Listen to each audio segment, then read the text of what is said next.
In the Philippines, there's a legend that whispers through the generations. A chilling tale, some say, is more than just a story. They say the ASWANG, a terrifying shapeshifter, still hunts for its favorite prey, pregnant women. This story takes us to the province of Capiz, a place where locals will warn you to be careful after dark, especially if you're expecting. Our story begins in 2019 with a nurse named Lyra. She was working the night shift at a small rural clinic deep in the countryside. One evening, just as the clock struck midnight, a strange woman appeared at the clinic's entrance. Her hair was unnaturally long, almost touching the floor, and her eyes seemed to glow in the dim light. She spoke in a raspy voice, asking for a room near the window. Lyra felt a shiver run down her spine, but assigned the pregnant patient in her care to that very room.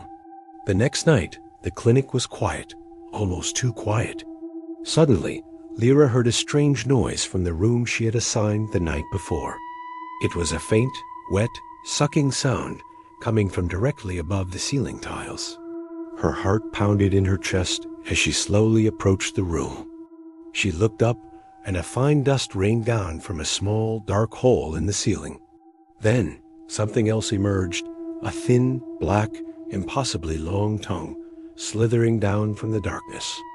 Without a second thought, Lyra burst into the room and moved the terrified pregnant patient to a safer location on the other side of the clinic. The rest of the night was spent in fearful silence, with every creak and groan of the old building sounding like a threat. When dawn finally broke, the villagers gathered outside the clinic. On the roof, they discovered deep claw marks gouged into the metal sheets. And leading away from the building was a set of footprints in the soft mud. But these weren't ordinary footprints.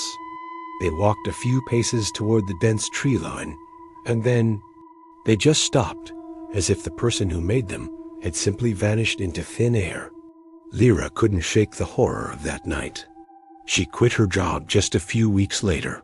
To this day, she says that whenever a storm rolls in, she can still hear a faint tapping on her windows, a chilling reminder of the creature that haunts the Philippine night.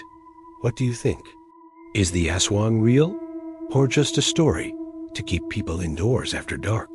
Comment with your country, and I'll tell you about its darkest legend.